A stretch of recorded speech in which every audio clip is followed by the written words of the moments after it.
Efesios capítulo 6, del versículo 18 al 24. ¿Lo tienen? Dice la palabra del Señor. Dice: orando en todo tiempo con toda oración y súplica en el Espíritu, y velando en ello con toda perseverancia y súplica por todos los santos, y por mí, a fin de que al abrir mi boca me sea dada palabra para dar a conocer con denuedo el misterio del Evangelio, por el cual soy embajador en cadenas, que con denuedo hable de él como debo de hablar, para que también vosotros sepáis mis asuntos, y lo que hago, todo lo hará saber Tíquico, hermano amado y fiel ministro en el Señor, el cual envía a vosotros para esto mismo, para que sepáis lo tocante a nosotros y que consuele vuestros corazones. Paz sea a los hermanos y amor con fe de Dios Padre y del Señor Jesucristo. La gracia sea con todos los que aman a nuestro Señor Jesucristo con amor inalterable. Amén. Bueno, hermanos, este es el tema número 20, como título: la oración y la despedida del apóstol Pablo. Bueno, en estos textos, hermanos, que hemos venido exponiendo ya desde hace casi 5 meses, con algunas pausas, se le conoce como la armadura de Dios. Otros lo llaman la guerra espiritual. Cuando leen estos pasajes, le llaman la guerra espiritual, o otros le llaman la batalla espiritual. Y hemos estado exponiendo que realmente si hay una batalla espiritual, o si hay una guerra espiritual, es una realidad, que estamos en una lucha. Sin embargo, no es como muchos lo interpretan, porque para ver de qué tipo de batalla espiritual que habla el apóstol Pablo, tenemos que ver los contextos, y casi toda la carta tenemos que ver a qué se refiere cuando ya llegamos a casi al final de esta carta y Pablo está hablando sobre la batalla espiritual. ¿A qué tipo de batalla espiritual se refiere? Hemos estado mencionando también que no podemos comprender el capítulo 4, 5 y 6 si no entendemos primero el capítulo 1, 2 y 3. Es importante para poder entender esta carta, para poder entender el capítulo 4, 5 y 6, tenemos que comprender primero el capítulo 1, 2 y 3. Entonces hemos estado mencionando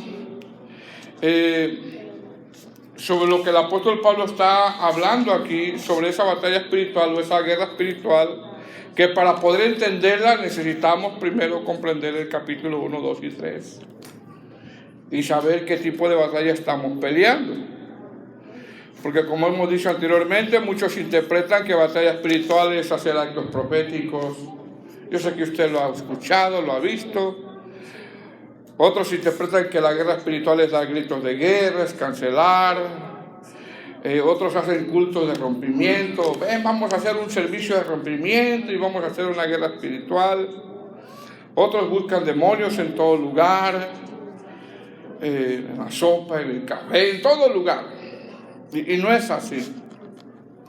Esa batalla espiritual de la que está hablando Pablo, aunque la mayor parte se enfoca en este capítulo 6, como interpretan algunos comentaristas, y yo creo que son muy acertados, esta batalla comienza en el capítulo 4. ¿Por qué? Porque en el capítulo 4 es la parte de la práctica. Y en el capítulo 4 en adelante, Pablo comienza a exponer cómo podemos corresponder a la gracia. Y lo primero que dice es andar como es digno del Señor, y que a veces cómo se batalla para andar como es digno del Señor. El capítulo 4 expone que tenemos que andar en mansedumbre. Y la pregunta es: ¿cuántos de nosotros en esta semana perdimos precisamente la mansedumbre? Primeramente yo y después usted. El capítulo 4 empieza a hablar Pablo acerca de la humildad, habla acerca de mantener la unidad de la iglesia, habla de no andar en la vanidad de la mente, y sigue hablando Pablo, no andando en truhanerías, airaos pero no pequéis, no contristando el Espíritu Santo, que las esposas se sujeten a sus esposos, que los esposos amen a sus esposas, que los hijos obedezcan, porque esto es bueno delante de Dios. Soportaos unos a otros en amor, que ni fornicación ni aun se nombre entre vosotros. Entonces, todo esto mencionado es la manera como nosotros podemos corresponder a toda esa gracia mencionada en el capítulo 1, 2 y 3. Mas, sin embargo, a la hora de corresponder a esa gracia o a la hora de poner en práctica todo lo que hemos venido mencionando, dígame si no, usted o yo nos vamos a encontrar con una verdadera batalla. Es una verdadera lucha, hermano. Es una verdadera lucha. Porque dígame si no, es una verdadera lucha andar en mansedumbre. ¿Cuántos luchan con eso? Andar en mansedumbre, dígame si no es una batalla fuerte, andar en humildad. Es una batalla andar como es digno del Señor. Es una batalla no pecar. Estamos peleando, estamos luchando constantemente por no pecar, estamos luchando constantemente por tener ese dominio y mantenernos en mansedumbre, en humildad, en unidad, soportarnos unos a otros. Realmente a esa batalla a la que se está refiriendo el apóstol Pablo. Entonces, cuando el apóstol Pablo hace mención en el capítulo 4 en lo que nosotros luchamos, porque usted lucha con eso, yo lucho con eso, también expone la forma como podemos vencer en esa batalla, y es precisamente lo que él expone aquí cuando habla de la armadura de Dios, cómo podemos vencer en esa batalla y así poder corresponder a la gracia de Dios que nos ha dado, y no son con nuestras fuerzas. Pablo lo expone diciendo cómo podemos vencer en esa batalla, cómo fortaleciéndonos en el Señor y en el poder de su fuerza. No hay otra manera en que tú puedas alcanzar la mansedumbre, la templanza, la humildad, hacer que tú no te fortalezcas en el Señor. Es decir, necesitamos fortalecernos en Cristo, porque no es con nuestras fuerzas, sino con las fuerzas del Señor. Dice el verso 10, estamos ahí, capítulo 6, verso 10, no lo vamos a ver todo porque ya lo vimos, nada más estamos tratando de conectar el versículo 18 en adelante cuando habla de la oración. Dice, por lo demás, esto te conecta todos los capítulos anteriores. Esto quiere decir por lo antes mencionado ya. Por lo demás, hermanos míos, fortaleceos en el Señor y en el poder de su fuerza. Vestidos de toda la armadura de Dios para que puedas estar firmes contra las acechanzas del diablo. Porque no tenemos lucha contra sangre y carne, sino contra principados, contra gobernadores de las tinieblas de este siglo, contra huestes espirituales de maldad en las regiones celestes. Por tanto, tomad toda la armadura de Dios para que podáis resistir en el día malo y habiendo acabado, ¿qué, hermano? Estar firmes. Es decir, Pablo dice que hay un día malo, que siempre hay un día donde te vas a encontrar con más tentaciones que otros días. No sé si te ha pasado eso, que de repente hay un día donde se te presenta la tentación más que otros días. Siempre hay un día donde como que todo se te junta. ¿No te ha pasado, hermano? Que de repente todo se te junta. Si hay un día, o quizá hay un día donde quizá amaneces de malas. Espero que no, ¿verdad? Pero siempre hay un día como que se te juntan las cosas. Y ahí es donde se tiene que ver la forma cómo mantenernos firmes. Dice el verso 14, está pues firmes, ceñidos vuestros lomos con la verdad y vestidos con la coraza de justicia y calzados los pies con el apresto del evangelio de la paz, sobre todo tomad el escudo de la fe, con que podáis apagar todos los dardos del fuego del maligno, porque en ocasiones, hermano, Como cristiano fallas. ¿Por qué no fallas como cristiano? Dígame. Y se te va la fe. No, ya, ¿para qué sigo? No, ¿para qué sigo adelante? No. Fallamos y como que la fe, hermano, mengua en la vida de uno. Te llegan dardos a tu mente, pensamientos. Haces una cosa y se contrista el Espíritu Santo y de repente, hermano, te empiezan a llegar dardos y como que tu fe mengua y yo no sé si llegas a decir ¿para qué sigo adelante? Mire que dice Pablo, tomad el escudo de la fe con que podáis apagar todos los dardos del fuego del maligno. La vida cristiana está llena de obstáculos, adversidades, que tenemos que ir sobrepasando. Verso 17, y tomad el yelmo de la salvación y la espada del Espíritu, que es la palabra de Dios. Si recordemos que ya en este capítulo 6, Pablo ya ha venido exponiendo, yo no sé si usted lo ha notado, hermano, pero ha venido exponiendo esta carta de una manera bien ordenada. Esta carta viene bien ordenada, tiene un buen orden. Capítulo 1, 2 y 3 habla sobre las grandes riquezas que tenemos como creyentes. Tenemos el Espíritu Santo. Es una riqueza espiritual, hermano, que nunca nos imaginamos. Tenemos una Biblia, estamos en una congregación, esas son riquezas espirituales. Tenemos la salvación, es una riqueza espiritual. Esta carta trae un orden donde Pablo ya ha venido mostrando esas grandes riquezas que tenemos como hijos de Dios. Pablo ya hizo mención de esas grandes riquezas que nos han sido otorgadas por la gracia de Dios, aún antes de que nosotros naciéramos. Antes de que usted naciera, ya estaban esas riquezas predestinadas para usted. ¿Cuándo usted se iba a imaginar que iba a ser cristiano? Nunca, hermano. ¿Cuándo usted se iba a imaginar que un día el Señor le iba a abrir los ojos? Iba a gozar del perdón de Dios, iba a gozar de la paz de Dios. Nunca. Después, en ese buen orden de esta carta, vemos el capítulo 4, 5 y 6 y expone que cómo debemos de caminar conforme a esa dignidad con que fuimos llamados. Y Dios nos da todo lo necesario para que lo podamos hacer. Ese capítulo 4, 5 y 6 se expone a que caminemos, vivamos conforme a toda esa riqueza del capítulo 1, 2 y 3. Capítulo 4, 5 y 6 se expone que ya no caminemos conforme al viejo hombre. Ya no. Porque ya se nos dio todo lo necesario para poder corresponder a esa gracia.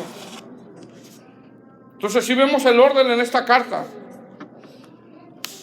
capítulo 1, 2 y 3, vemos esas riquezas de la gracia de Dios que nos son dadas aún antes de nacer. Capítulo 4, 5 y 6 expone ahora cómo tenemos que vivir conforme a esa gracia y expone que ya no caminemos conforme a la naturaleza del hombre viejo que está viciado. ¿Qué está diciendo el apóstol Pablo en el capítulo 4, 5 y 6? Está diciendo, ya dejen el viejo hombre. Ya dejen el viejo hombre, ya anden en amor, ya anden como hijos de luz, ya anden en esa nueva vida. Más sin embargo, para poder hacerlo, necesitan fortalecerse en el Señor y usar la armadura, que es un estilo de vida. Y lo empieza a exponer el apóstol Pablo. Amén. Cuando nosotros leemos de una manera texto por texto, vemos que no hay ningún pretexto. Porque Dios nos da todo lo necesario. Pero cuando no nos fortalecemos en el Señor, esas batallas que a veces llegan a nuestra vida, hermano, es cuando caemos en desatimos, contristamos al Espíritu Santo. Pero ¿sabe qué? El Señor terminará la obra que ha comenzado en nosotros. Ahora, ¿qué vamos a ver en estos últimos 7 versículos? Dos cosas nada más. La importancia de la comunión y la despedida de Pablo. Dice el verso 18, ¿estamos ahí?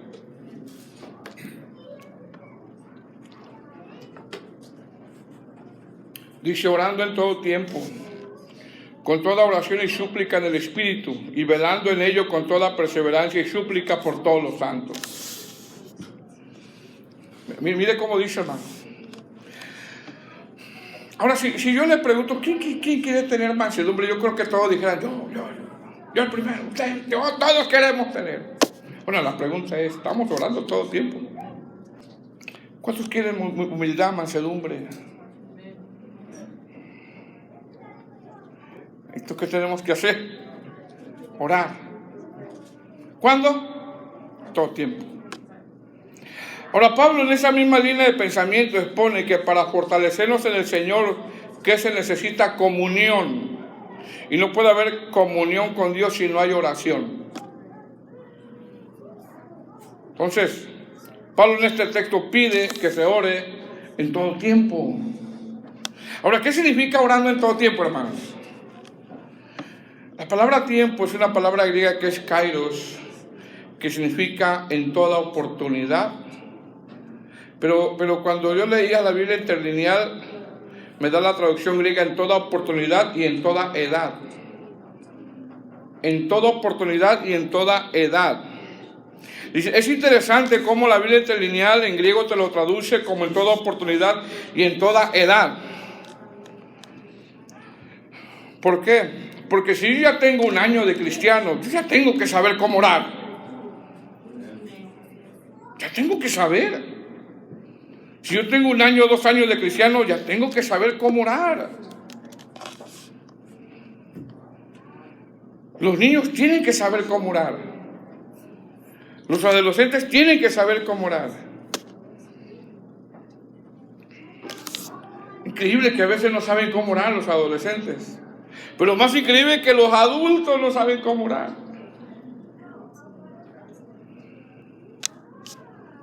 ¿Qué está diciendo Pablo? Orando en todo tiempo. Es decir, en toda oportunidad. Ahora, ¿por qué se debe de orar en toda oportunidad? Porque va a haber momentos donde las tentaciones se van a presentar en el momento que no esperan, y es ahí donde tienes que estar fortalecido para estar firme. Va a haber momentos donde va a venir la tentación,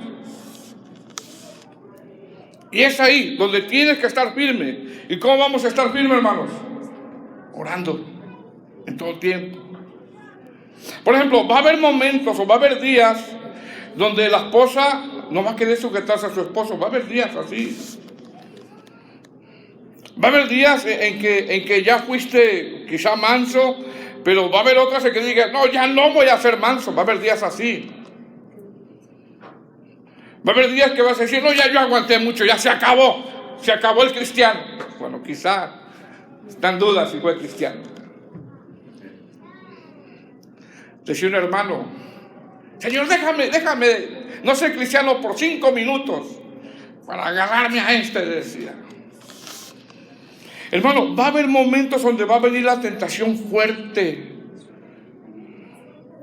En el momento que no esperamos. Y es ahí donde tenemos que estar fortalecidos y firmes. John Wesley decía, yo no voy a ministrar, no haré nada en la obra del Señor si por lo menos no oro 2 horas al día. Qué tremendo, ¿verdad?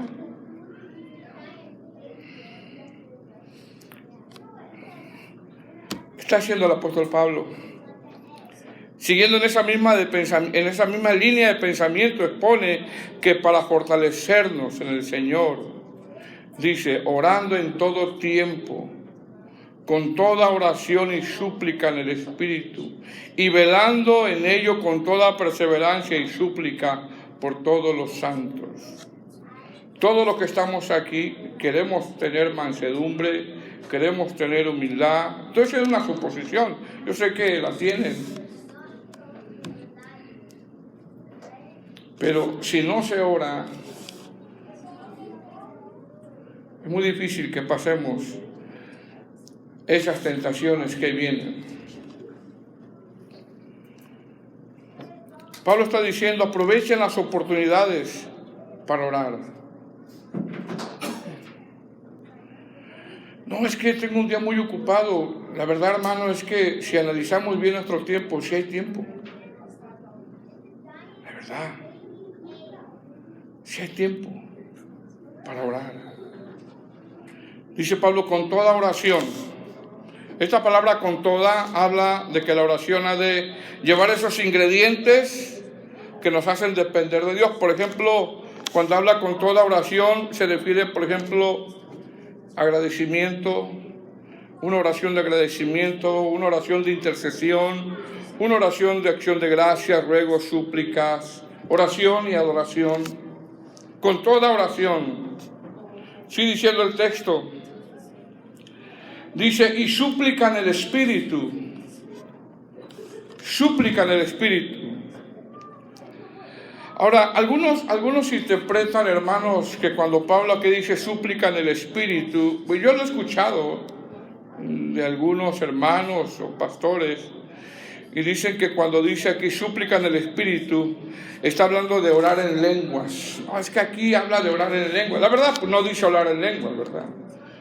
Dice súplica en el Espíritu. Y así lo interpretan. Pero no es así, porque no todos hablan lenguas. No todos hablamos lenguas. Entonces, ¿cómo se traduce súplica en el Espíritu? Se traduce como orar conforme a la palabra de Dios. Así se traduce, orar conforme a la palabra de Dios. Entonces yo necesito tener contacto con la palabra de Dios, necesito yo conocer la palabra de Dios, porque por ella conozco la voluntad de Dios. Por ejemplo, cuando Nehemías supo que Jerusalén estaba en ruinas, oró conforme a la palabra de Dios. Mire lo que dice Nehemías capítulo 1. Nehemías capítulo 1. Porque entendemos que estaba orando en el Espíritu, estaba suplicando en el Espíritu. Y que se traduce conforme a la palabra de Dios, ¿lo tiene? Nehemías capítulo 1. Dice, palabras de Nehemías, hijo de Alcasías, aconteció en el mes de Kisleú, en el año 20, estando yo en Susa, capital del reino. Mire dónde estaba Nehemías. Que vino Ananí, uno de mis hermanos, con algunos varones de Judá, y les pregunté por los judíos que habían escapado, que habían quedado de la cautividad, y por Jerusalén. Me dijeron, el remanente, los que quedaron de la cautividad, allí en la provincia estaban en gran mal y afrenta, y el muro de Jerusalén derribado y sus puertas quemadas a fuego. Cuando oí estas palabras, me senté y lloré. E hice duelo por algunos días y ayuné y oré delante del Dios de los cielos y dije, te ruego, oh Dios, te ruego, oh Jehová, Dios de los cielos, fuerte, grande y temible. Y mire que empezó a nombrar la palabra aquí, que guarda el pacto y la misericordia de los que le aman y guardan sus mandamientos.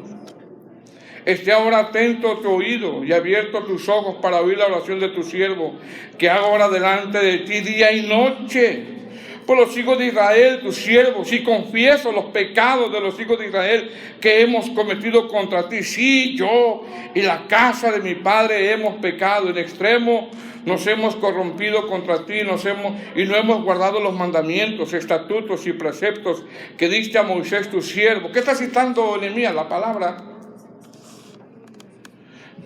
Verso 8, acuérdate ahora la palabra que diste a Moisés tu siervo, diciendo, si vosotros pecareis, yo dispersaré por los pueblos, pero si os volviereis a mí y guardareis mis mandamientos y los pusiereis por obra, aunque vuestra dispersión fuera hasta los extremos de los cielos, de ahí os recogeré y os traeré al lugar que escogí para hacer habitar allí mi nombre.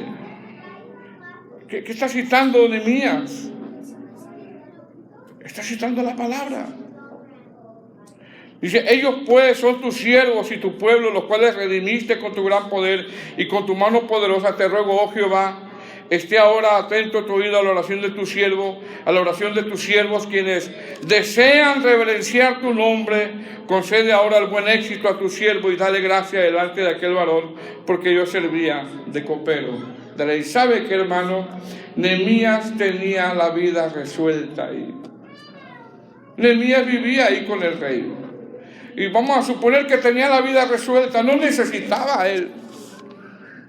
Él no estaba pasando padecimiento. Quizá viviera en una casa cómoda, no lo sé, hermano, pero era copero del rey y no cualquiera era copero del rey. Sin embargo, sintió dolor. Sintió dolor. ¿Qué dice el apóstol Pablo? Regresemos a Efesios. Orando en todo tiempo, con toda oración y súplica en el Espíritu, que se traduce orar conforme a la palabra de Dios.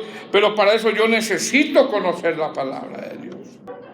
¿Qué está haciendo Nehemías? Está suplicando. Está orando conforme a la palabra de Dios. Amén, hermanos. Sigue diciendo el texto, velando y velando en ello, ¿con qué, hermanos? Con toda perseverancia.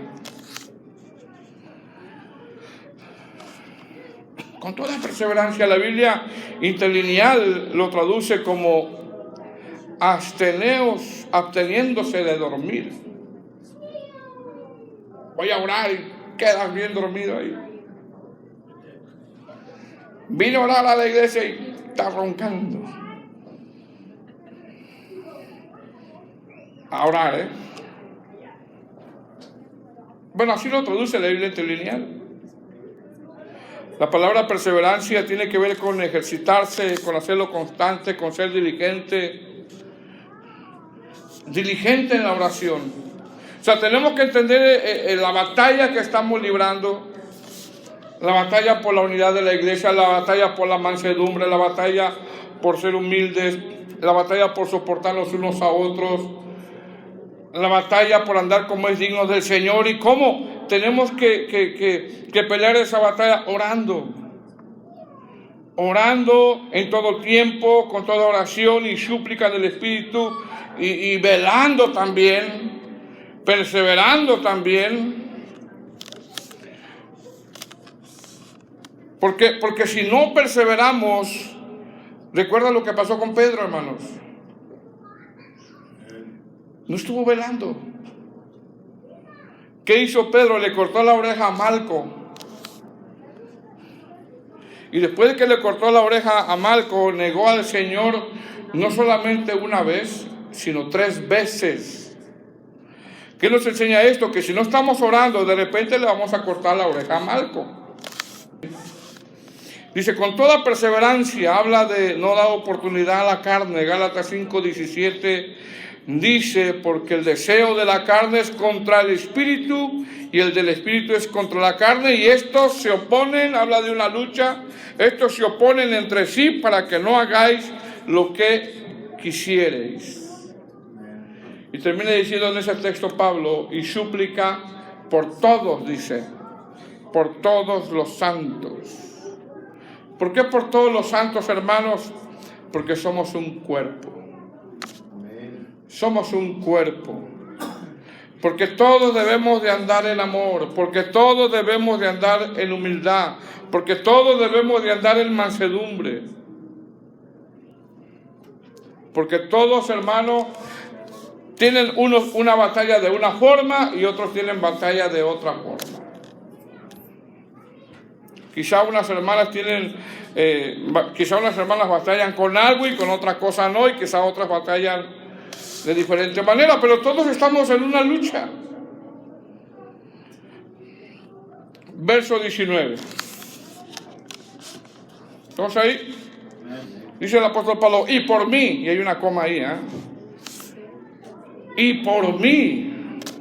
¿Por quién, hermano? Por Pablo. Pero Pablo es espiritual. Pablo ayuna, Pablo ora. Hermano, Pablo reconoce que necesita oración. Dice, y por mí, a fin de que al abrir mi boca me sea dada palabra. Mire lo que dice, me sea dada palabra para dar a conocer con denuedo el misterio del Evangelio. Ahora, yo cuando leía esto me parecía sorprendente cómo Pablo pide oración para que le sea dada palabra al abrir su boca. Pero Pablo sabe predicar, dígame si no. Sabe predicar.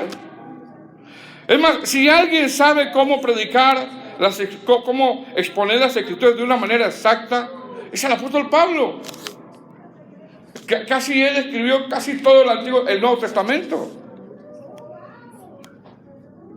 Pregunta, ¿pero por qué? ¿Por qué pide oración? Si él sabe predicar, exponía las escrituras con exactitud, pero pide oración. Sabe predicar bien, sabe exponer bien.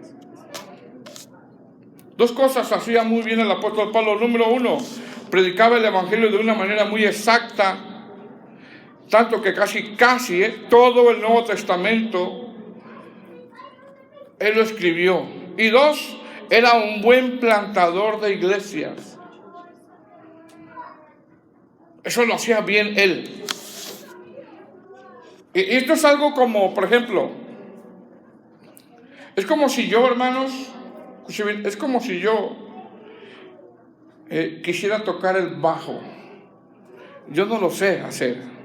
¿Quién lo sabe hacer bien? El hermano Rubén lo sabe hacer bien. Pero ¿sabe qué? A pesar de que nuestro hermano Rubén sabe tocar bien el bajo, no basta con eso. Necesita que se ore por él. ¿Me explico, hermano? Hizo lo que estaba pidiendo Pablo. ¿Qué está diciendo Pablo?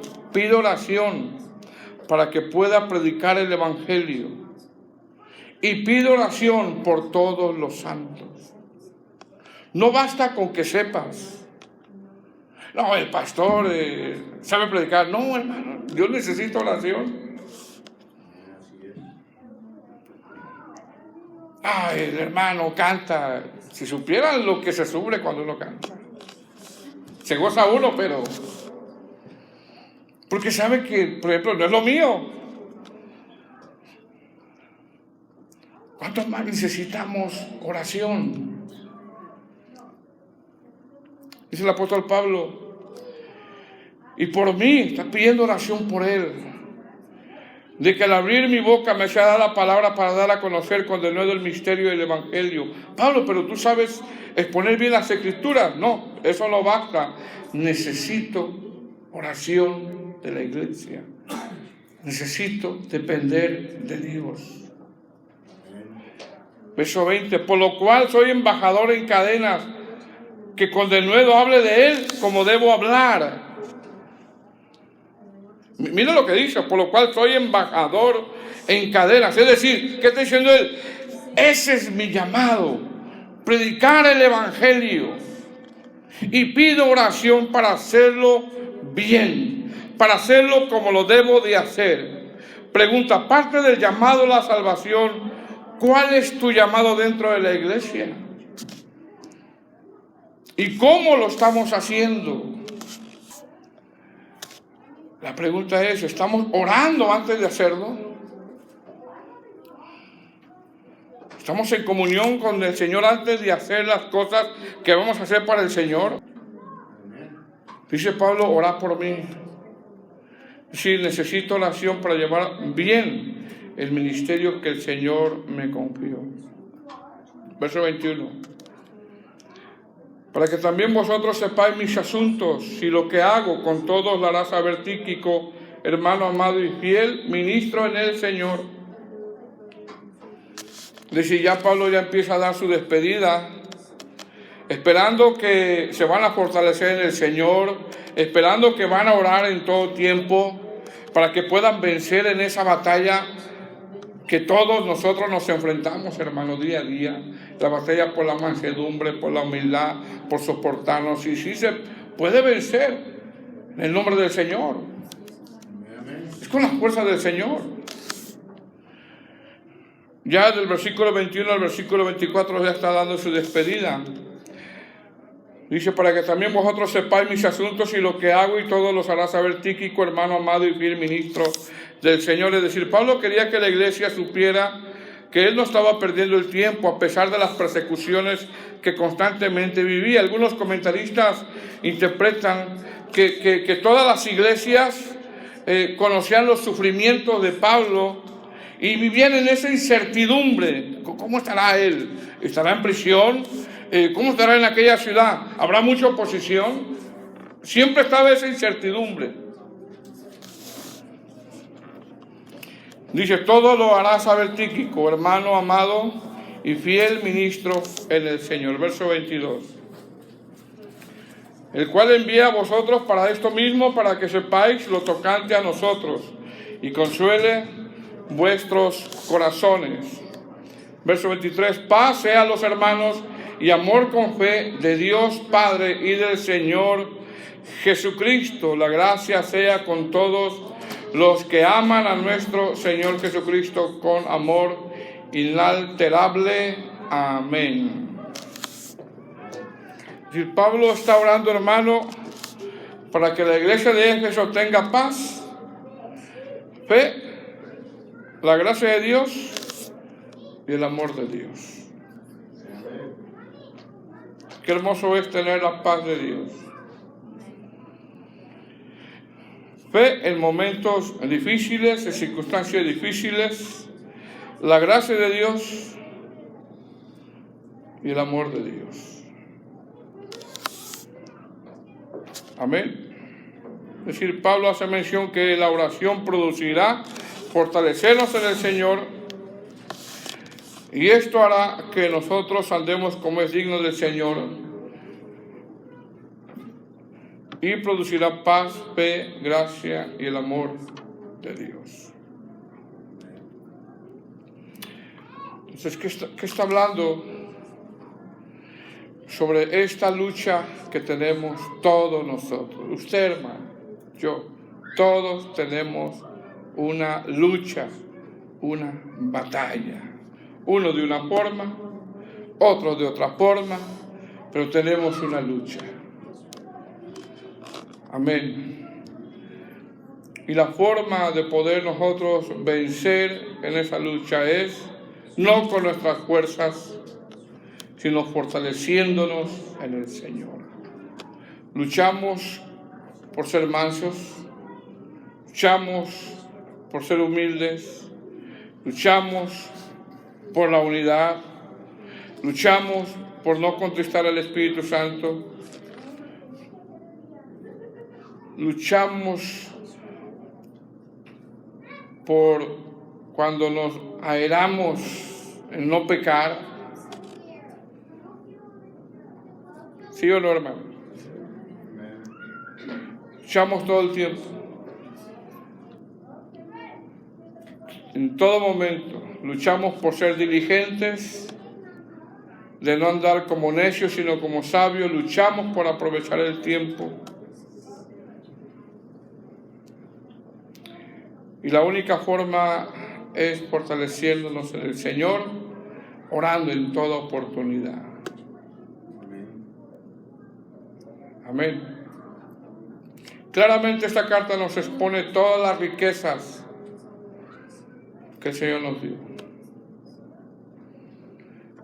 Creo que lo mencioné yo en una de las clases pasadas. Charles Spurgeon lo exponía de esta manera: como de un hombre pobre que de repente recibe una herencia de mucho dinero y su estilo de vida tiene que cambiar, pero él sigue vistiendo de la misma manera. Es incomprensible eso. Eso es incomprensible. Si nosotros ya recibimos todas esas riquezas de su gracia, nos bendijo con toda bendición espiritual, nos escogió desde antes de la fundación del mundo, nos predestinó en amor para ser adoptados hijos suyos, nos hizo sobreabundar con toda sabiduría e inteligencia, nos hizo conocer el misterio de su voluntad según su beneplácito, nos dio las arras, haciendo esa figura el apóstol Pablo del Espíritu. Fuimos sellados con el Espíritu Santo de la promesa, que es la arras de nuestra herencia. Si nos dio todo eso es para que ya podamos nosotros corresponder a la gracia de Dios. Amén. No podemos ser los mismos. Necesitamos, yo, usted, todos nosotros, corresponder a esa gracia de Dios. Nos ponemos de pie, hermanos. Terminamos con esta carta.